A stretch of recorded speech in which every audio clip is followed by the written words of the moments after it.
யாரும் சரணாகதி பண்ணலாம், எப்பவும் பண்ணலாம், எந்த காலத்திலும் பண்ணலாம், எந்த தேசத்திலும் பண்ணலாம், எந்த பயனுக்காகவும் பண்ணலாம்.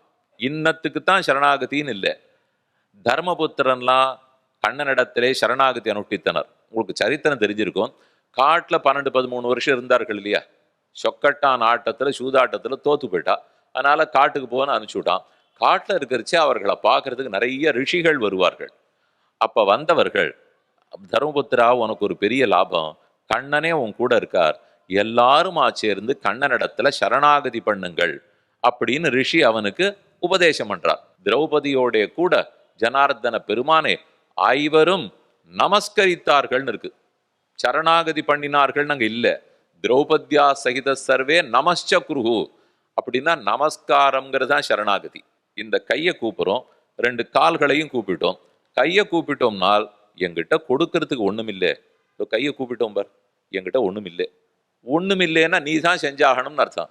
என்கிட்ட இருந்தா கொடுத்து வாங்கிட்டு போவேன், நான் தான் இல்லைங்கிறேனே. அதுக்கு தான் கையை கூப்பிடுறோம்.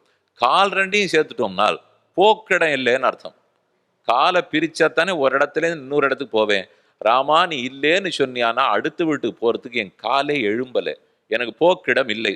இதைத்தான் ஆகிஞ்சன்யம் அனன்ய கதித்துவம்னு சொல்லுவார்கள். அடியேன் அகிஞ்சனன் அகதி. கையில சமர்ப்பிக்கிறதுக்கு என்கிட்ட ஒண்ணுமில்லை, போக்கிடமும் எனக்கு கிடையாது.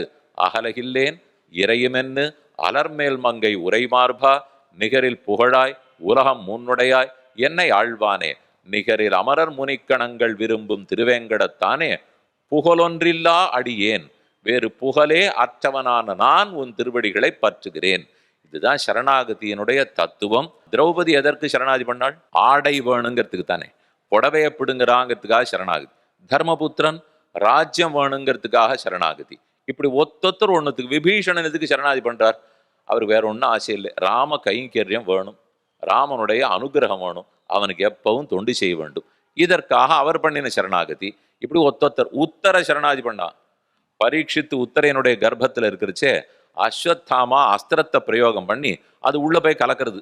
இது எனக்கு காப்பாத்தி கொடு, இந்த குலத்துக்கு வாரிசு வேணும்னு சொல்லி அவ சரணாதி பண்ணா.